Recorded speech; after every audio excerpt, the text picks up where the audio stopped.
Attention! Cool. Attention!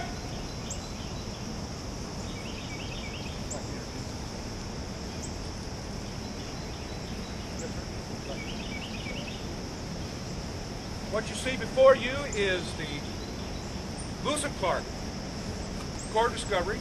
We are from St. Charles. As the Discovery Expedition of St. Charles, we have reenacted the trip 200 years to the day.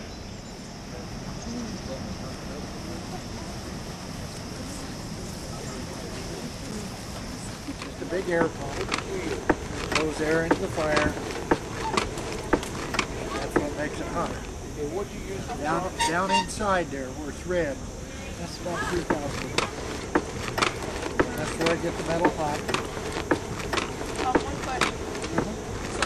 So like they use that, and did you make that? I've repaired it. The bellows I've repaired, made this, made most of my tools. what this is? This is just real, it's the best we can tell what Shields had with it.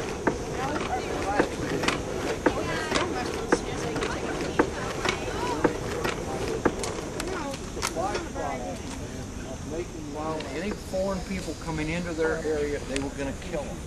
They'd kill everybody. Okay? But now here you have a group of men traveling with a woman and a baby. Probably not hostile, right? Sounds good? So they come in and they lay their rifles on the ground, they put their blankets down, which indicates we want to talk. And here they are starting to explain they want horses and the Shoshone are going to kill them. And guess what? And she takes her blanket and goes around and puts her blanket around her brother's feet. See, they're about okay, they get their horses, they cross the mountains, and they come down out of the mountains to more river. So how are we going to move now? The horses aren't going to swim down the river. So what do we do? Down the shore is Whale Beach. And you might be able to go down and get some blubber off of it or whatever. And so well, we'll take it to the next day. And Camporee-Sept said, you know guys, I'd like to go. And they said, well, I don't know if the woman will. She said, now look, we had this baby, put her on my back, we came all this way, I got helped you get horses, and I'm going. So she got to go down the beach. All right, March 23rd of 1806, pack up their goods, head back east, and we arrived back St. Louis September the 23rd. The purpose for a keelboat is it's a transport. In 1804, was it easier to put stuff in a wagon and transport it, or put it into a boat and pull it? Which one? That's right. If you were trying to take across here, see how muddy it all is? Up and down. You'd have switches like you have here. You'd have streams like cross. Keelboat is better. How many of you have seen 18-wheelers on the highway? How long are those tractors on the 18-wheeler? 55 How long? I heard 50-something.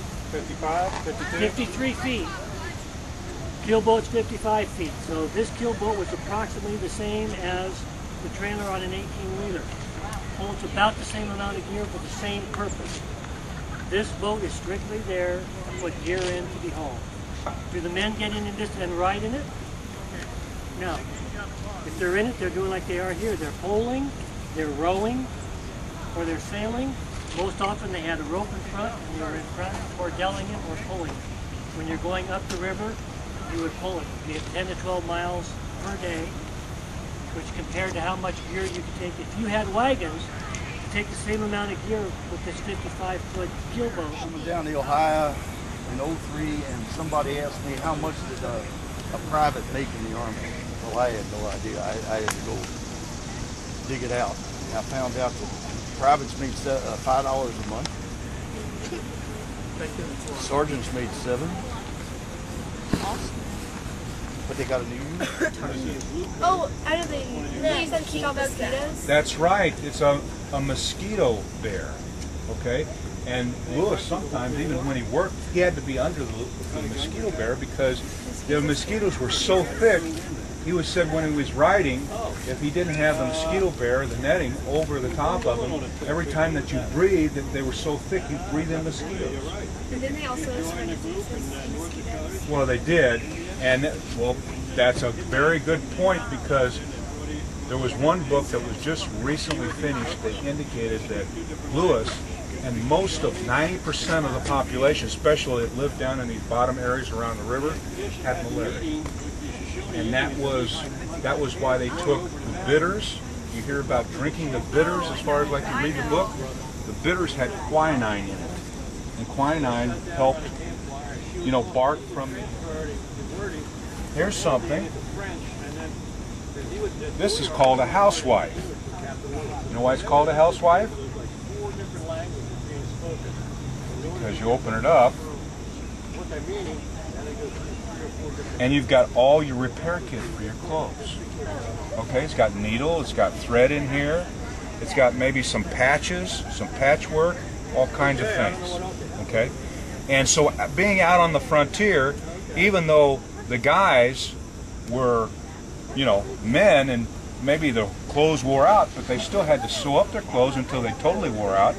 And then what would happen is if they used leathers, they had leathers, they made their clothes out of leather. So, for instance, like this is a pair of leather pants that I made because these pants wouldn't have lasted long out in the frontier and the briars and everything else that they went. So these leathers, which is buckskin, okay, this is from deer skin. You want to feel it? Nice and soft. You're so nice and soft, and it's really comfortable to wear. It's not going to bite you. So anyway, those are things. What else? So we made moccasins. And this particular leather is out of moose leather, which is very durable. Regiment protected the country north of the Ohio River. And the 2nd Infantry, I'm from Philadelphia, Pennsylvania, so I picked up Private Hall from Carlisle, Pennsylvania. So I'm preparing a fellow Pennsylvanian, that's cool. Private Hall was with the 2nd Infantry Regiment. He was out of Southwest Point, Tennessee. He came up to Camp DuBois up in Illinois for the winter, the first winter, 03 to 04, and there were 4 men come up there. Corporal Warfington, Thomas Potts, Thomas Howard, and Private Hall. So I'll portray Private Hall all the way through. We have a lot of clothes that we carried. This is a private's uniform. That's the captain's uniform. Right up here. You'll notice it has the white coattail on it, means it's infantry. If those coattails were all red, it would be artillery officers. Maps. He told them to study the geography. He told them to record all the new plants that they came across. United States Army uniform. Okay. This is a captain's uniform, the way it was done back then. And you see all the braiding and everything is all silver. Well, Captain Clark's, he was in the artillery, so all of it, what you see is silver here. On his was all gold. On mine, they call these turnbacks, it's white. His was red. Okay, so he was gold and red. This was white and silver. I have a silver epaulet that shows I'm a captain. Captain Clark had a gold epaulet. On the hat, I got on the trail a knife and spoon to eat with. Forged knife and spoon. Fits in this pouch. What else? Well, there's a little baggie that's got something. Who said that? A journal. Absolutely. Lewis and Clark's journal. Well, this was Meriwether Lewis's journal. It's my journal. Since I first knew it was Meriwether Lewis. And what do you think is in a journal? This is what I wrote while I was out on the trail. And I wrote for the day.